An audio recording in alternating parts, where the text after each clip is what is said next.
नमस्कार। 24 सितंबर 2023 ग्रहों में सेनापति मंगल कन्या राशि में अस्त होने जा रहे हैं। वर्तमान में मंगल कन्या राशि में गोचर कर रहे हैं और अभी वो 3 अक्टूबर तक कन्या राशि में ही रहेंगे सूर्य के साथ पराक्रम राजयोग में।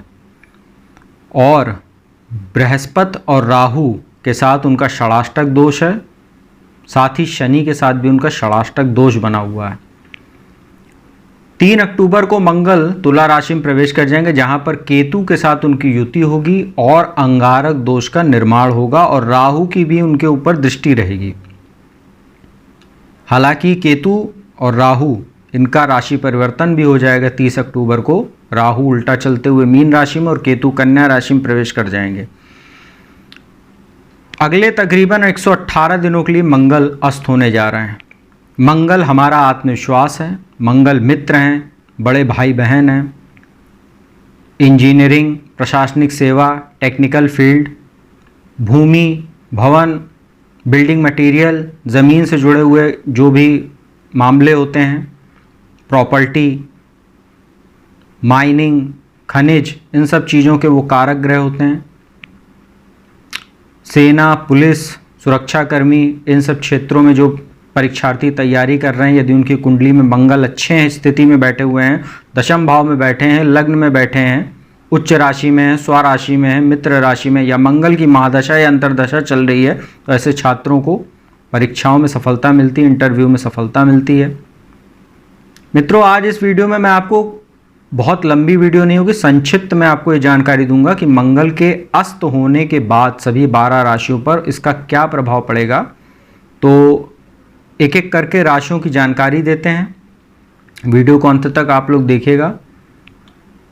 सबसे पहले मंगल की ही राशि की बात करते हैं। जो पहली राशि मेष राशि, आपके लिए लग्नेश और अष्टमेश होते हैं मंगल, और छठे भाव रोग ऋण भाव के, जो रोग ऋण शत्रु का जो भाव होता है, यहाँ पर मंगल अस्त हो रहे हैं। तो यहाँ पर मंगल का अस्त होना अच्छा है, आप स्वास्थ्य में सुधार आएगा। हालांकि आपको ये ध्यान रखना है कि थोड़ा सा शत्रुओं में भी वृद्धि होगी। तो आपको अपने, यदि आचरण पे आप संयम रखें, भाषा पर संयम रखें और बेवजह के वाद विवाद से आप बचें, तो यह अस्तगत मंगल आपके लिए कहीं ना कहीं सकारात्मक ही रहेगा। परंतु यदि आप उलझते हैं, बेवजह के शत्रुओं को आप खुद ही अपने आचरण और वाणी के माध्यम से बढ़ाएंगे, तो ये कहीं ना कहीं आपके लिए समस्या देगा। वृषभ राशि की बात करते हैं। द्वादशेश और सप्तमेश होकर पंचम भाव में अस्त हो रहे हैं, तो अपने शिक्षा और संतान का ध्यान रखिएगा। बेवजह की चीज़ों में निवेश मत कीजिएगा और बड़ा निर्णय लेने से पहले बहुत अच्छे से सोच विचार लीजिएगा, अन्यथा ये अस्तगत मंगल आपकी बुद्धि भ्रमित कर सकता है, क्योंकि इस गोचर के दौरान आपको आत्मविश्वास में कहीं ना कहीं कमी देखने को मिलेगी। मिथुन राशि की बात करते हैं। एकादश भाव के स्वामी और छठे भाव के स्वामी चतुर्थ भाव में आपके अस्त होने जा रहे हैं, भौतिक सुख साधन और माता के घर में। तो माता का स्वास्थ्य प्रभावित होगा, उनके साथ संबंध भी प्रभावित होंगे कहीं ना कहीं। भौतिक सुख साधनों में मंगल कमी कराएगा, साथ ही आपको बड़ा निवेश करने से बचना चाहिए। जमीन आदि सौदे का यदि कोई सौदा कर रहे हैं, प्रॉपर्टी का सौदा कर रहे हैं, बहुत ही सतर्क होकर कीजिएगा, अन्यथा आपको कोई धोखा वगैरह हो सकता है, आपका धन डूब सकता है। साथ ही राजनीति से जुड़े हुए लोगों के लिए और प्रशासनिक सेवा से जुड़े हुए लोगों के लिए विशेष सतर्क रहने वाला समय काल रहेगा। ये आपकी छवि जनता में धूमिल हो सकती है किसी भी कारणवश। कर्क राशि की बात करते हैं। पंचमेश और दशमेश होकर तीसरे भाव में मंगल अस्त हो रहे हैं। आपके लिए कुछ समस्यादायी रहेगा कार्यस्थल पर भी, साथ ही आपका मानसिक तनाव भी बढ़ेगा, आत्मविश्वास में आपकी कमी रहेगी, छोटे भाई बहनों का स्वास्थ्य प्रभावित होगा, साथ ही कहीं ना कहीं आपको बड़े डिसीजन लेने में समस्या देखने को मिलेगी, भ्रम के शिकार आप हो सकते हैं और आप में ऊर्जा में भी कहीं ना कहीं कुछ कमी देखने को मिलेगी। तो आप लोगों को कहीं ना कहीं हनुमान जी की पूजा उपासना करनी चाहिए लगातार। सिंह राशि की बात करते हैं। चतुर्थेश और भाग्येश होकर धन भाव में अस्त हो रहे हैं, तो आपके लिए धन संबंधी कुछ समस्या आ सकती है। बहुत दिन से यदि आप प्रॉपर्टी वगैरह खरीदना चाह रहे थे, तो अब उसमें कुछ रोड़े और अड़चन देखने को मिलेगी, भाग्य में कुछ कमी आपको देखने को मिलेगी और परिवार में भी कहीं ना कहीं कुछ माहौल ख़राब होगा, चाहे वो आपके वाणी दोष के कारण, चाहे वो किसी पैतृक संपत्ति से जुड़ा कोई मामला होगा उसके कारण। कन्या राशि की बात करते हैं, आपके लिए मंगल कहीं से योग कारक नहीं होते हैं। अष्टम भाव मारक स्थान के स्वामी, साथ ही अष्टम से अष्टम तीसरा भाव जो दूसरा मारक भाव होता है, इन दोनों भाव के स्वामी होकर आपकी ही राशि में अस्त होने जा रहे हैं। तो स्वास्थ्य का बहुत ध्यान रखिएगा, वैवाहिक जीवन का ध्यान रखिएगा, छोटे भाई बहनों का ध्यान रखिएगा, बेवजह की यात्राओं से बचिएगा। व्यापार करते हैं तो अपने साझेदार के साथ संबंध अच्छे रखिएगा, अन्यथा उसके साथ भी कोई मतभेद हो सकता है जिसकी वजह से आपको बिजनेस में कोई लॉस हो सकता है। तुला राशि की बात करते हैं, धनेश और दशमेश होकर द्वादश भाव में अस्त हो रहे हैं। तो अगर आप विदेश यात्रा करने की सोच रहे थे, किसी कारण से किसी काम से विदेश जाने की सोच रहे थे, उसमें कुछ मंगल ये अड़चन दिखाने का काम करेगा। हालांकि ये आपके लिए स्वास्थ्य को उतना प्रभावित नहीं करेगा, शत्रुओं को भी कहीं ना कहीं शांत करेगा, परंतु आपको जो है बेवजह के खर्चों से बचना चाहिए। थोड़ा सा मानसिक तनाव तो देने का आपको काम करेगा। अनिद्रा वगैरह की शिकायत आपको हो सकती है। द्वादश में मंगल अस्त हो रहे हैं क्योंकि वहाँ केतु भी रहेंगे 3 अक्टूबर से, माफ़ कीजिएगा, वो तो लग्न में आ जाएंगे। तो अभी मैं कन्या राशि की बात कर रहा हूँ जो गोचर चल रहा है। इसके बाद बात करते हैं वृश्चिक राशि की। आपके लिए लग्नेश और छठे भाव के स्वामी होकर एकादश भाव में अस्त हो रहे हैं।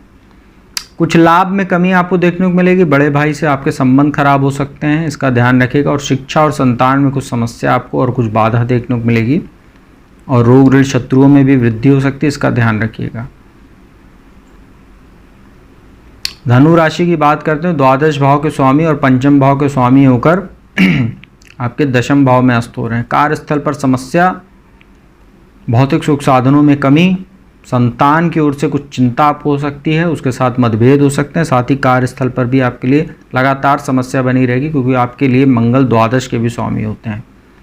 तो अपने बॉस और सहयोगियों के साथ संबंध अच्छे रखिएगा। साथ ही प्रशासनिक सेवा की तैयारी करने वाले छात्रों के लिए अतिरिक्त ध्यान रखने की आवश्यकता है।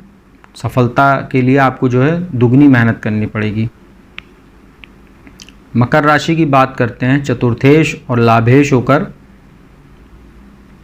आपके भाग्य स्थान में अस्त हो रहे हैं। तो भाग्य में कमी, पिता के साथ मतभेद, पिता के साथ सहयोग में कमी आपको मिलेगी। शिक्षा में कुछ बाधा मिलेगी। उच्च शिक्षा के लिए विदेश जाने वाले छात्रों के लिए समय भाग्यवश जो है आपका साथ नहीं देगा। किसी कारण से भी आपका जो है टूर या ट्रिप जो है रुक सकती है। घूमने फिरने के लिए भी समय बहुत अच्छा नहीं है। आत्मविश्वास में भी कुछ कमी आपको देखने को मिलेगी। कुंभ राशि की बात करते हैं, तीसरे भाव के स्वामी और दशम भाव के स्वामी होकर अष्टम भाव में अस्त हो रहे हैं। अष्टम भाव में मंगल अस्त हो रहे हैं तो गाड़ी वगैरह चलाते समय सावधानी बरतिएगा। साथ ही रिसर्च वगैरह क्षेत्र से जुड़े हुए हैं या आप सर्जरी करते हैं, मतलब डॉक्टर वगैरह MBBS वगैरह किया हुआ आपने, तो अपने कार्य को लेकर काफ़ी सतर्क रहिएगा, अन्यथा आपकी एक गलती आपके लिए समस्यादायी हो सकती है क्योंकि दशमेश होकर मतलब कर्मेश होकर अष्टम भाव में है, तो कुछ समस्या आपके लिए ये मंगल बनाएगा। साथ ही आपको वाणी दोष की भी समस्या देगा दूसरे भाव पर दृष्टि डालकर। और तीसरे भाव के स्वामी होते हैं अष्टम भाव में एक विपरीत राजयोग जरूर है, परंतु छोटे भाई बहनों के स्वास्थ्य का ध्यान रखिएगा आप विशेष तौर पर। अंतिम राशि मीन की बात करते हैं, आपके सप्तम भाव में मंगल अस्त होने जा रहे हैं। दूसरे भाव के स्वामी होते हैं और भाग्य स्थान के स्वामी होते हैं, सप्तम भाव में अस्त हैं। वैवाहिक जीवन का ध्यान रखिएगा और साझेदारी में व्यापार करते हैं उसका ध्यान रखिएगा। क्रोध, अहंकार, चिड़चिड़ेपन में आपकी वृद्धि होगी। लग्न पे दृष्टि रहेगी तो, साथ ही अष्टम दृष्टि दूसरे भाव पर रहेगी तो कुछ धन संबंधी भी आपको समस्या होगी और परिवार में भी कुछ मतभेद होंगे। वैवाहिक जीवन प्रभावित होगा तो ससुराल पक्ष से भी आपके संबंध प्रभावित होंगे। और जो लोग अविवाहित हैं उनके रिलेशनशिप वगैरह में यदि आप हैं तो कहीं ना कहीं आप लोग जो है आपका रिलेशन टूट सकता है, इसका ध्यान रखिएगा। ये प्रेम प्रसंग के लिए समय बिल्कुल अच्छा नहीं है। प्रपोज वगैरह अगर आप करना चाह रहे हो तो ऐसा किसी भी प्रकार का आप जो है स्टेप मत लीजिएगा, अन्यथा बात बनते बनते बिगड़ भी सकती है और आपके जो है छवि भी जो है कहीं ना कहीं प्रभावित हो सकती है। तो मित्रों ये था मंगल का जो 24 सितंबर को वो अस्त होने जा रहे हैं 118 दिनों के लिए, उसका क्या प्रभाव पड़ेगा। संक्षिप्त जानकारी दी है, कोई बहुत इम्पॉर्टेंट जानकारी इतनी भी नहीं थी कि बहुत बड़ी वीडियो बनाई जाए, तो संक्षिप्त में आपको अच्छे से जानकारी दे दी। उपाय की बात कर लेते हैं। आप लोगों को हनुमान जी की पूजा उपासना करनी चाहिए। हनुमान चालीसा, बजरंग बाण, हनुमान अष्टक का पाठ कीजिए। हर मंगलवार को हनुमान जी के मंदिर जाइए, पूजन दर्शन कीजिए। बेसन का लड्डू उनको प्रसाद के रूप में अर्पित कीजिए, वही प्रसाद गरीबों में बांटिए और अपने परिवार के साथ ग्रहण कीजिए, तो आप लोगों के लिए अच्छा रहेगा। तो उम्मीद करता हूँ वीडियो आपको अच्छी लगी होगी। यदि वीडियो अच्छी लगी तो चैनल को सब्सक्राइब कर लीजिएगा, बगल में बेल आइकन का बटन उसको प्रेस कर लीजिएगा। और जिसको भी कुंडली विश्लेषण कराना है तो मेरा नंबर डिस्क्रिप्शन और स्क्रीन दोनों पर उपलब्ध है, उस पर संपर्क करके आप अपॉइंटमेंट ले लीजिए और कुंडली विश्लेषण का लाभ मेरे द्वारा प्राप्त कीजिए। तो अब मैं अपने वाणी को यहीं विराम देता हूँ। अगली वीडियो में आपको किसी नए विषय के साथ मिलूंगा, तब तक के लिए ओम नमः शिवाय।